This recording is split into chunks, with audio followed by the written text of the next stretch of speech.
कहानी शुरू होती है और हमें एक बूढ़ी औरत दिखाई जाती है। वो अपने ग्रैंड डॉटर को एक कहानी सुनाने लगती है। वो बताती है कि आज से काफी सालों पहले एक शहर में एक लेडी रहा करती थी। वो लेडी प्रोडक्ट सेलिंग का काम करती थी, यानी कि वो एक सेलर थी। वो घर घर जाकर लोगों को सामान बेचा करती थी। फिर एक दिन जब वो सेलर काम से वापस जा रही होती है तो उसे अपनी कार के मिरर में एक काफी बड़ा और पुराना बंगला दिखाई देता है। अब उसे देखते ही वो सेलर वहाँ पर जाने का सोचती है। वहाँ पहुंचकर वो काफी हैरान होती है वहाँ का नजारा देखकर, क्योंकि उस बंगले से बाहर जो गार्डन था वो बहुत ही खूबसूरत था। उस गार्डन की खूबसूरती की वजह ये थी कि वहाँ के वो जो ट्रीज थे वो बड़े ही खूबसूरत अंदाज में कटिंग किए गए थे। इसके बाद वो सेलर उस बंगले के अंदर जाती है। अंदर जाने के बाद वो देखती है कि यहाँ पर तो कोई भी नहीं है, यानी कि वो पूरी जगह वीरान है। बस वहाँ जो है वो है बड़ी बड़ी मशीन्स, जिन्हें देखने से ये साफ पता चल रहा था कि शायद यहाँ किसी जमाने में कोई एक्सपेरिमेंट्स किए जाते थे, क्योंकि ये मशीन्स इस टाइम की नहीं थी,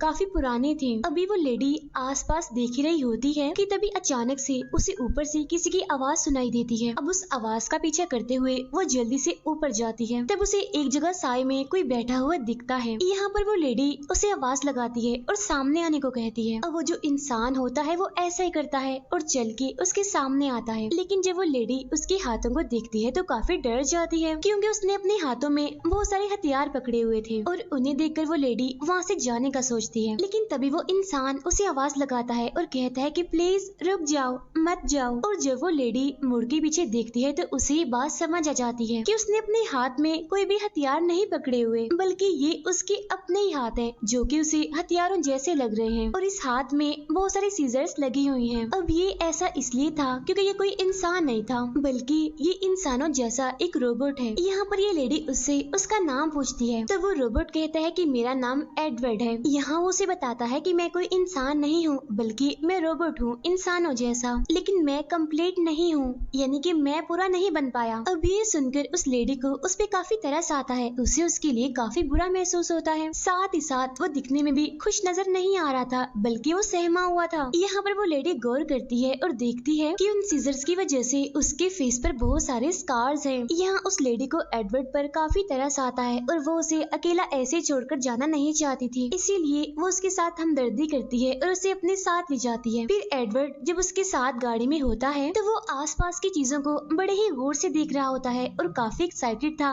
काफी खुश भी था वो, क्योंकि आज वो पहली बार उस बंगले से बाहर निकला था हमारी इस दुनिया में। फिर वो लेडी उसे अपने घर ले आती है और उसे पहनने के लिए कुछ कपड़े देती है। लेकिन अब क्योंकि एडवर्ड के सीजर्स वाले हाथ थे, इसकी वजह से वो उन्हें नहीं पहन पा रहा था। उसे काफी मुश्किल पेश आ रही थी और तब वो लेडी उसकी हेल्प करती है। फिर वो लंच टाइम में एडवर्ड को अपनी फैमिली से मिलवाती है। अब हालांकि एडवर्ड एक रोबोट है, लेकिन फिर भी वो लेडी एडवर्ड से बिल्कुल इंसानों की तरह ही ट्रीट कर रही थी। वो उसे इंसानों वाला खाना ही खाने के लिए देती है। अब जाहिर सी बात है कि वो खाना खाने में भी उसे बहुत मुश्किल पेश आ रही थी। फिर अगले दिन जब उस लेडी के हस्बैंड ट्रीज की कटिंग कर रही होती है तो तभी वहाँ पर एडवर्ड भी आ जाता है। यहाँ वो अपने सीजर्स वाले हाथों का यूज करके वहाँ के ट्री को खूबसूरत डायनासोर के शेप में कटिंग कर देता है। तब ये देखकर उस लेडी का हस्बैंड काफी हैरान हो जाता है। इसके बाद एडवर्ड वहाँ पर अपने इस आर्ट की मदद से इस पूरी फैमिली का स्ट्रक्चर भी बना देता है, यानी कि वो उस पूरी फैमिली के शेप्स को ट्रीज में कटिंग कर देता है। अब ये देखकर वो सारी फैमिली काफी खुश होती है। अब इस लेडी के घर में एक नया मेहमान आया है और जब ये बात उसके आसपास के लोगों को पता चलती है तो इसीलिए वो फौरन उस नए मेहमान से मिलने चले आते हैं और वो उस लेडी यानी कि उस सेलर से कहते हैं कि हमें पता चला है कि जो तुम्हारे घर नया मेहमान आया है वो काफी टैलेंटेड है, इसीलिए हम रात खाने पर उससे मिलना चाहते हैं। और अब इसी वजह से वो लेडी रात का खाना बनाने में मसरूफ हो जाती है, जिसमें कि एडवर्ड भी उसकी मदद करता है, यानी कि वो अपने सीजर्स की मदद से वेजिटेबल्स को काट रहा था बड़े ही आसानी से। तभी वो लेडी एक डब्बे की सील को एक मशीन की मदद से खोलने की कोशिश कर रही थी और अब ये देखकर एडवर्ड को एक फ्लैशबैक याद आता है, जिसमें कि हमें वही बंगला दिखाया जाता है जहाँ पर एडवर्ड रहा करता था, यानी जहाँ वो लेडी गई थी और उसने वहाँ पर बड़ी बड़ी मशीन्स देखी थी। यहाँ पर अब हम एक बूढ़े साइंटिस्ट को देखते हैं जो कि उस टाइम कुछ मशीन्स को टेस्ट कर रहा होता है। ये ऐसी मशीन्स थी जो ऑटोमेटिक खाना बना देती थी। इसके बाद वो साइंटिस्ट एक रोबोट के पास जाता है और वो एक हार्ट शेप कुकी उसके चेस्ट पर रख देता है। अब यहाँ पर हम ये बात समझ पाते हैं कि ये इनकम्प्लीट रोबोट कोई और नहीं बल्कि एडवर्ड है, जिसे टाइम के साथ साथ इस साइंटिस्ट ने मजीद एडवांस्ड बनाया। इस साइंटिस्ट ने उस पर बहुत काम किया, बड़ी मेहनत की और तब जाके एडवर्ड बनकर बिल्कुल तैयार हो गया। अब ये साइंटिस्ट एडवर्ड के अंदर इंसानों की सारी फीलिंग्स भी डालता है, क्योंकि असल में वो एडवर्ड को पूरी तरह से एक इंसान बनाना चाहता था और इसीलिए तो उसे इंसानों जैसा रोबोट कहा गया है। लेकिन अभी यहाँ पर एक कमी थी और वो ये कि एडवर्ड के हाथ अभी भी सीजर्स वाले थे। वो इसलिए क्योंकि पहले उसका काम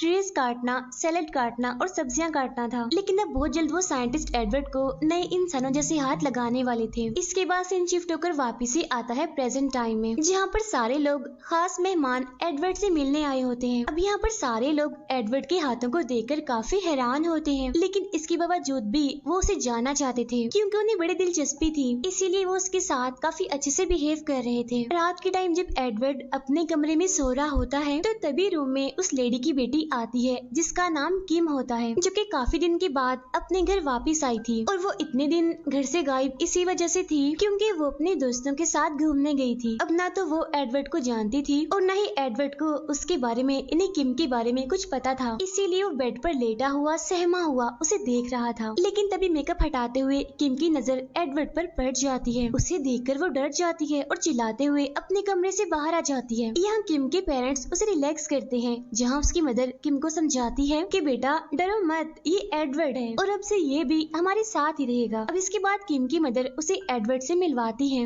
अगले दिन दिखाया जाता है कि एडवर्ड अपने पड़ोस में जितने भी ट्रीज होते हैं वो उन सभी को बड़े ही खूबसूरत डिजाइन देता है कटिंग करके। यहाँ एडवर्ड ने ऐसा इसलिए किया था क्योंकि सभी लोगों ने उसे काफी पसंद किया, उससे काफी अच्छे से बात की। फिर इसी तरह जब वो अपने पड़ोसी के ट्री को डिजाइन कर रहा होता है तो तभी इसके फौरन बाद एडवर्ड के पास एक डॉग आता है जिसके बाल काफी बढ़ चुके थे। अब यहाँ पर एडवर्ड उसके भी बाल काट के उसको बड़ा अच्छा सा हेयर स्टाइल देता है और जब उस डॉग की ओनर अपने डॉग को देखती है तो वो तो बहुत ही खुश हो जाती है। इसके बाद हम देखते हैं कि एडवर्ड की बाकी पड़ोसी भी अपने अपने डॉग्स को एडवर्ड के पास लाते हैं बाल कटिंग करवाने के लिए। वो चाहते थे कि उनके डॉग्स का भी अच्छा सा हेयर कट हो। यहाँ एडवर्ड इस काम में काफी एक्सपर्ट था, यानी कि वो इस काम को बड़ी ही तेजी से, बड़ी ही सफाई से करता था। फिर जब वो एक लेडी के छोटे से डॉग को लॉयन के लुक देता है तो वो लेडी अपने डॉग को देखकर बहुत ही खुश हो जाती है। वो इतनी खुश होती है कि एडवर्ड से पूछती है क्या तुम मेरा भी हेयर कट करोगे। तब एडवर्ड ऐसे करता है और वो उसके भी बाल कटिंग करना शुरू करता है, जहाँ एडवर्ड बड़े ही बेहतरीन तरीके से उसके बाल काटता है। अब ऐसा होते ही वहाँ पर जितनी भी फीमेल्स होती हैं वो सारी की सारी एडवर्ड से अपना हेयर कट करवाती हैं। यहाँ तक कि वो सेलर भी जो कि एडवर्ड को यहाँ तक लाई थी। अब क्योंकि एडवर्ड काफी टैलेंटेड था, वो अपने काम की, अपने स्किल्स की वजह से काफी मशहूर हो गया था। यहाँ तक कि उसे टीवी शो पर भी बुलवाया जाता है। यहाँ पर सारे लोग एडवर्ड से कहते हैं कि आपको तो अपना एक सैलून खोलना चाहिए क्योंकि उसका काम काफी अच्छा है, तारीफ के काबिल है। लेकिन जाहिर सी बात है कि सैलून खोलने के लिए उसे पैसे चाहिए होंगे, इसीलिए वो सेलर एडवर्ड को बैंक में लेकर जाती है ताकि वो वहाँ से लोन ले सके सैलून बनाने के लिए। लेकिन बैंक वाले एडवर्ड को लोन नहीं देते।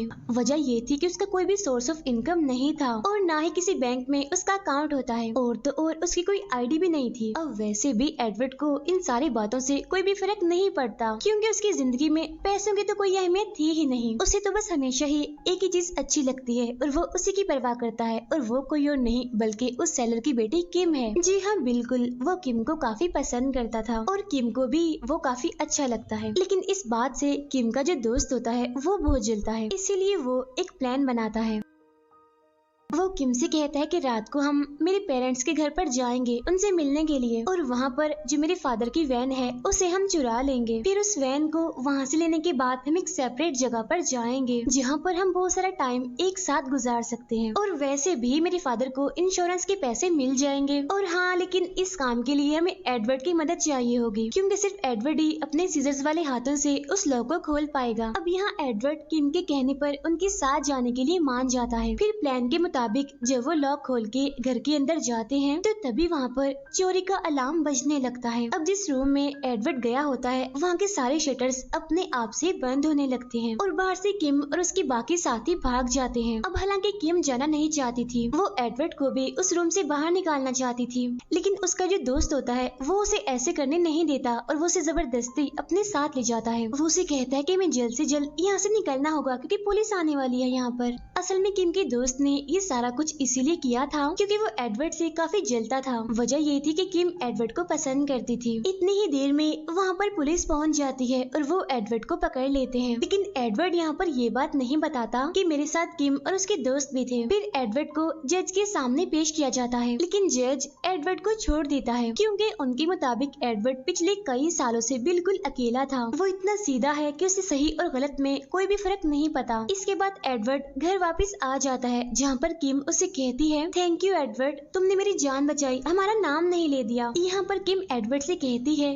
कि मेरी ही गलती है, मुझे तुम्हें सच्चाई बता ही देनी चाहिए थी कि असल में हम चोरी करने के लिए ही जा रहे हैं। वो जो घर था जहाँ पर हम गए थे वो मेरे दोस्त का घर है। तब ये सुनकर एडवर्ड कहता है कि हाँ, मैं ये सब कुछ पहले से ही जानता हूँ। तब किम कहती है, क्या वाकई तुम्हें ये बात पहले से ही पता थी? तो पता होने के बावजूद भी तुमने कुछ कहा क्यों नहीं, कुछ किया क्यों नहीं? तब एडवर्ड कहता है कि इसीलिए नहीं कहा था क्योंकि ऐसा करने के लिए तुमने मुझे कहा था। अब ये सुनने के बाद किम के दिल में एडवर्ड के लिए जो प्यार, जो इज्जत थी वो और बढ़ जाती है। इसके बाद हम देखते हैं कि क्रिसमस का दिन आ जाता है जहाँ पर एडवर्ड किम के लिए बर्फ का एक काफी बड़ा, एक काफी खूबसूरत स्टैचू बनाता है। और जब एडवर्ड उस बर्फ को तराश रहा होता है तो वहाँ हवा में चारों तरफ काफी सारी बर्फ उड़ने लगती है जो कि काफी खूबसूरत लग रही थी। अब किम को भी ये गिरती हुई बर्फ काफी अच्छी लग रही थी, इसीलिए वो उसके नीचे खड़े होकर उस नजारे को काफी एंजॉय करने लगती है। यहाँ पर एडवर्ड को नहीं पता होता कि किम वहाँ पर आ चुकी है और ये सब कुछ कर रही है, बल्कि वो तो अपने काम में पूरी तरह से मगन होता है, बिजी होता है। लेकिन तभी वहाँ पर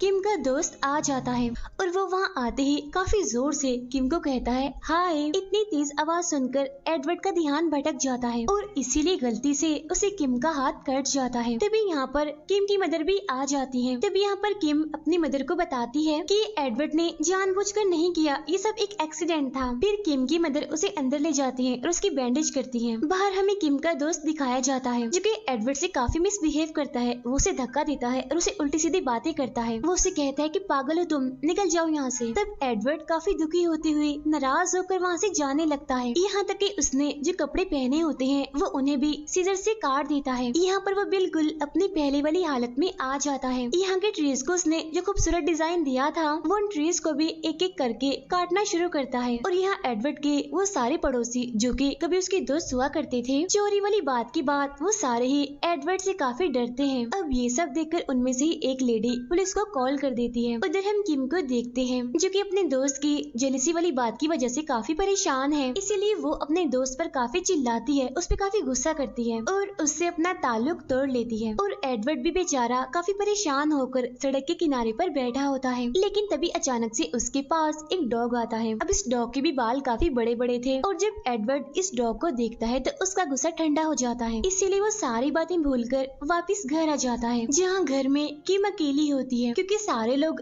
एडवर्ड को ढूंढने गए होते हैं। घर में किम एडवर्ड को देखकर काफी खुश होती है और उसे कहती है कि प्लीज मुझे अपने गले से लगा लो। जिस पर एडवर्ड कहता है कि नहीं किम, मैं ऐसा नहीं कर सकता क्योंकि मेरे हाथ सीजर्स के हैं और मैं तुम्हें नुकसान पहुंचाना नहीं चाहता।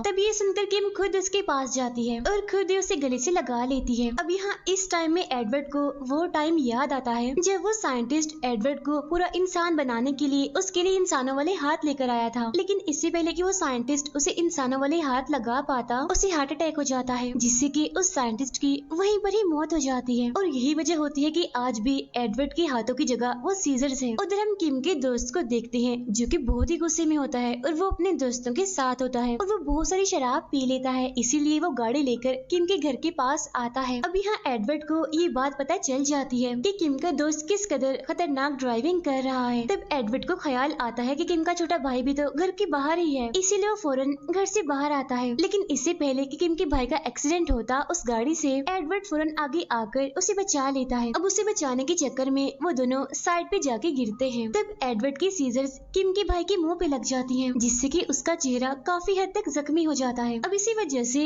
किम का भाई चिल्ला रहा होता है। तब उसकी आवाज सुनकर किम के पेरेंट्स और आसपास के सारे लोग भी आ जाते हैं। अब हालांकि यहाँ पर एडवर्ड अपने तरफ से किम के भाई को रिलैक्स करने की कोशिश कर रहा था, लेकिन सबको ये लग रहा था कि एडवर्ड उस बच्चे पर हमला कर रहा है। और तब गलती से किम के फादर को भी एडवर्ड की सीजर्स लग जाती हैं। और तब इसके बाद किम का दोस्त एडवर्ड पर हमला कर देता है। अब खुद को बचाने के लिए एडवर्ड किम के दोस्त को भी जख्मी कर देता है, लेकिन तभी वहाँ पर पुलिस आ जाती है, इसीलिए एडवर्ड वहाँ से भागने लगता है। असल में एडवर्ड वापिस से उसी बंगले में जाना चाहता है, इन्हें जहाँ पर वो रहता था और वहाँ से वो इस दुनिया में आया था। असल में वो बंगला कोई आम बंगला नहीं था, बल्कि वो बंगला ही असल में मशीन्स की, रोबोट्स की दुनिया था। अब यहाँ किम ये बात जानती थी कि एडवर्ड वहीं पर ही गया होगा, इसीलिए वो भी उसके पास जाती है उसी बंगले में। अब उसे वहाँ पर एडवर्ड मिल जाता है जो कि काफी उदास बैठा हुआ था, इसीलिए किम भी उसके पास आके बैठ जाती है। और तभी किम के पीछे पीछे उसका दोस्त भी आ जाता है। अब यहाँ उसके पास एक गन भी होती है जिसके जरिए वो एडवर्ड पर शूट करता है, साथ ही साथ वो एडवर्ड को काफी बुरी तरह से मारता भी है। और तभी यहाँ किम एडवर्ड को बचाने के लिए अपने दोस्त पर हमला कर देती है। तब इस वजह से वो किम को स्लैप भी करता है और उसे धक्का भी देता है। अब इस बात से एडवर्ड को बहुत ही गुस्सा आता है, इसीलिए वो अपने हाथ पर लगी हुई सीजर्स उसके आर पार कर देता है और उसे विंडो से नीचे फेंक देता है, जिसकी वजह से उसकी वहीं पर ही मौत हो जाती है। यहाँ पर किम एडवर्ड से कहती है कि एडवर्ड मैं भी तुम्हें प्यार करती हूँ। इसके बाद वो एडवर्ड को गुड बाय कह के घर से बाहर आ जाती है। अब यहाँ पर किम के हाथ में सेम वैसा ही हाथ था जो कि एडवर्ड का था, यानी कि सीजर्स वाला। यहाँ उस बंगले के बाहर किम के बहुत सारे लोग पहुँच चुके थे। यहाँ पर किम उन सभी को एडवर्ड का हाथ दिखाती है जो कि असल में एडवर्ड का था ही नहीं। यहाँ पर किम उन सभी से कहती है कि मेरे दोस्त ने और एडवर्ड ने एक दूसरे को मार दिया है। और अब इसके बाद सारे के सारे वापिस से अपने घर चले जाते हैं। इसके बाद कहानी वापिस से प्रेजेंट टाइम में आती है, यानी जहाँ वो बूढ़ी औरत अपनी ग्रैंड डॉटर को कहानी सुना रही थी। यहाँ पर वो बूढ़ी औरत ये बात रिवील करती है कि असल में वो जो किम थी वो कोई और नहीं बल्कि मैं ही हूँ। मुझे इस बात पर यकीन है कि एडवर्ड आज भी जिंदा होगा, क्योंकि जैसा कि मैंने बताया है कि वो इंसान नहीं है बल्कि वो एआई है, यानी कि आर्टिफिशियल इंटेलिजेंस, जिसकी उम्र हमेशा बढ़ेगी, कभी कम नहीं होगी। फिर उस बूढ़ी औरत यानी कि किम की ग्रैंड डॉटर उसे पूछती है कि एडवर्ड आपको प्यार करता था, आप भी उसे प्यार करती थी, तो फिर आप एडवर्ड से मिलने क्यों नहीं गई? तब यहाँ पर किम कहती है क्योंकि बेटा अब मैं बूढ़ी हो चुकी हूँ और मैं चाहती हूँ कि एडवर्ड हमेशा ही मुझे वैसे ही याद रखे, मुझे वैसे ही सोचे जिस तरह की मुझे उसने आखिरी टाइम में देखा था। तब उसकी ग्रैंड डॉटर उससे पूछती है कि आप इतने यकीन से कैसे कह सकती हैं कि वो जिंदा होगा? तब किम कहती है क्योंकि जब पहली बार एडवर्ड नीचे आया था